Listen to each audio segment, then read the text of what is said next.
What if I told you there was a camera that could do 4K at up to 100 frames per second, 1080p at up to 200 frames per second, had 10-bit internal with HLG and log profiles, could do up to 48 megapixel stills, and had a gimbal built right into it? And what if I told you could have all of that for less than $800? You're probably thinking it's a little too good to be true. Well, it's not. And on top of all of that, it can actually fly too, because it's not really a camera. It's actually the DJI Mavic Mini 4 Pro.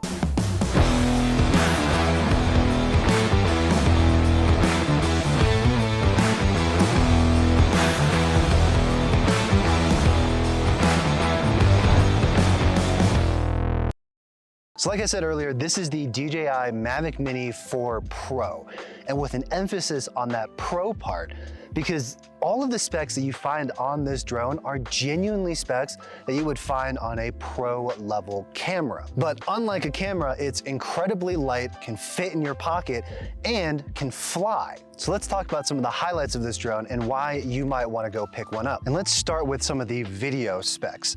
Most impressive of which is that 4K 100 frames per second. Now that 4K 100 frames per second is in a special slow motion mode, which does render a video clip that is in slow motion. So that means you're not just gonna get a 4K clip at 100 frames per second or a 1080p clip at 200 frames per second. It's going to get slowed down, and that's going to be the actual clip you get out of the drone. But considering the fact that my A7 IV, which cost way more than this drone, doesn't actually do 4K at 100 frames per second, it's kind of impressive from this little thing. Now in normal video mode, so non-slow motion mode, it can do 4K up to 60 frames per second and 1080p up to 60 frames per second, which are both very impressive specs. And on top of that, it has HLG and D-Log-M profiles with 10-bit color. So what that means is you have effectively all of the resolution that you will ever need, all of the frame rates that you will ever realistically need, including slow motion if you want that. And you have 10-bit color, which is going to give you a ton more room to push the color grade in post. And with the addition of D-Log-M, you can much more effectively use the footage from this drone with other drones or with other cameras and color match them in post. Now, let's talk about the sensor on this thing. It is a 1/1.3 inch sensor, so that means it is slightly less than the 1 inch sensor that you'll find on some of the more high-end Mavic drones. In front of that sensor is a lens that has the equivalent focal length of 24 millimeters and has a fixed f1.7 aperture. Now there's not much you can do about the lens, except there is a wide-angle lens attachment that currently is unavailable but should be available according to DJI by the end of October, thereabouts, that will give you a bit more wider of a field of view. But as of right now, and as far as I'm aware, there is no kind of telephoto or zoomed in lens attachment that you can put on this drone. Doesn't mean there won't be in the future, or there won't be from third-party manufacturers. Now that fixed f1.7 aperture did give me a little bit of concern when I bought this, because at the time that I bought this, the ND filter set had not yet become available from either DJI or third-party manufacturers, and that too should be out towards the end of October from what I understand. But so far I still don't have one, and I was a little bit concerned that it was gonna have a hard time coping with this kind of bright environment. But so far, most of the footage that I've shot is on auto, so it did do, from what I can tell, a good job. Or will the shutter speed affect the actual footage later on? I'll be able to figure that out in post, but as of right now, as far as exposing for this bright environment, the auto did perfectly fine. And I'm sure the manual would have done perfectly fine as well. You just might have a little bit of weirdness from that shutter speed. Now, let's talk about the photo specs a little bit. Even though the photo specs probably aren't the primary reason you're buying a drone like this, it is still important to talk about. By default, this drone can shoot 12 megapixel still photos, but it does have a high resolution photo mode that can do up to 48 megapixels. How it does that, I'm not entirely sure yet. Now, in addition to the high resolution mode, it also has a panorama mode as well as night mode, which I am super excited to test out once it gets dark here. But probably the one that I'm most excited to test out and the most excited to see is the hyperlapse mode. So what about flying this drone? Well, one of the biggest upgrades for me, especially coming from the Mini 2, which had no sensors whatsoever, is the omnidirectional sensor and object avoidance feature. So basically, this drone drone can detect obstacles both in front and behind it, as well as on top and below it. So you can basically have 360-degree object awareness and fly with the confidence that it's not gonna run into the side of a mountain. And honestly, that was one of the biggest selling points for me, because as embarrassing as it is, I have crashed my Mini 2 more times than I'd like to admit. Obviously, it's not perfect, and you still need to fly with caution and awareness of what's around you, because it's not going to be able to avoid everything, but it does give you a ton more confidence when you are flying. Another awesome feature in the newer line of Mavic Mini drones, which was available in the Mini 3, but is also available in the Mini 4, is the ActiveTrack feature, which I did get to play around with a little bit up here by basically just running back and forth on this dirt track and just acting like a complete fool. But it does a really good job of not only keeping track of the subject and being able to recognize me no matter where I was going and where I was running, but also flying the drone at my speed and keeping me in frame while doing it. I'm really excited to test this out doing something a little bit faster, like maybe driving a car or riding a bike, which I'm definitely gonna do later, so hopefully that turns out well. Now, you can't really talk about flying a drone without talking about the remote control that you use to fly it. Now here, I've got the DJI RC2, which as you can see, has this beautiful large screen built right into it. So if you're coming from the DJI Mini 2 like I am, there's no more any need to connect your phone, fiddle with wires and do all that stuff. All you need to do is power on the remote, connect the drone, and you're basically ready to start flying. Now let's talk about this screen a little bit, because I was really interested to see if this screen was gonna be bright enough to handle these bright daylight conditions. I really didn't have a hard time at all. As you can see, it is a glossy surface, so you will get some smudge marks, and it is a touchscreen, but overall, this remote is super responsive. The screen is super bright. I haven't really had too many issues with this so far, but to be fair, I've only been using it for about an hour. Now, one of the coolest things about this remote is DJI's new 04 transmission system, which allows the drone to transmit 1080p, 60 frames per second footage to my remote at up to 20 kilometers away. Now, realistically, that is further than you will ever need to fly, but having that confidence in knowing that you will have solid, high res and high frame rate transmission no matter where you fly and no matter how far you fly it is a really nice thing to have. Now, it is important to note that that feature is only available in the brand new remote. It is not included in the previous DJI RC, which had this nice big screen that came with the Mini 3s. Now, another thing I want to mention that is a really nice to have thing with the Mini 4 is that the drone now has 2 gigabytes of internal memory. So that means if you're like me and you show up to a location and you've forgotten your micro SD card, it actually has a little bit of memory built into the drone itself so that you can still get the footage you need without having to then go buy a memory card somewhere or just walk away with shame.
All right, so we've gotten to talk a little bit about the highlights of this drone, some of the big selling points for me, why I decided to get this one. Now here's the big question. Is this worth your money? And honestly, anytime you ask a question like that, the answer is almost always, it depends. So realistically, who is this drone for? I don't think this is for professionals. It might be for some entry-level professionals if you're doing some relatively, simple and minimal surveying work.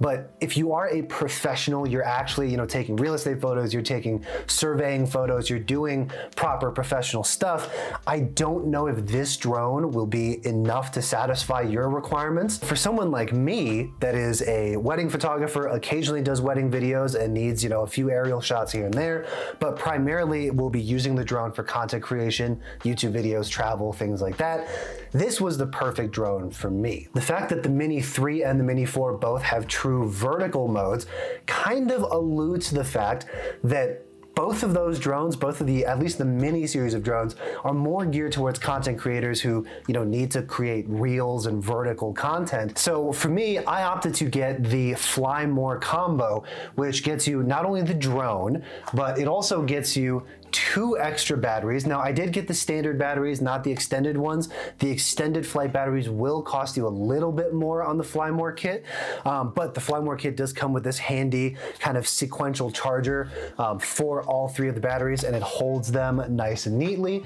And it came with the DJI RC2 plus this honestly really handy and really nice feeling carrying case and kind of like messenger bag for the drone and everything that comes with it. Now, let's be honest, $1,200 to $1,300 is a lot of money for a hobbyist drone and for a content creator, especially, if you're someone who isn't like making money out of content creation. But I definitely think a drone like this is worth the long-term investment. 4K 60, 4K 30, and those log profiles are pretty much all you will realistically need for the foreseeable future. If you ever find yourself in a position to where you're making like feature films, no, this thing's not gonna have the resolution and the clarity that you really need for aerial footage, but for content creation, for YouTube, Instagram, TikTok, whatever else you create on, this packs all the punch you will need for a very long time. So now that I've gotten to fly the Mini 4 around for a while and look at the footage and edit it and work with it, here are my final thoughts on this drone. For the price, I think it packs an immense punch. For any content creator, if you create travel content, if you create content for YouTube, Instagram, TikTok, whatever it might be, this will really pack as much punch as you will ever need, in my opinion. I really love the addition of log and HLG. Personally, I didn't find much use with the HLG. It kind of gives that oversaturated HDR look, in my opinion, but having D-Log was really great to have when I was color grading, just knowing that I have that extra control, the extra dynamic range, and I can kind of make it what I want it to be. It does add an extra step into your workflow, so keep that in mind when you are shooting in log.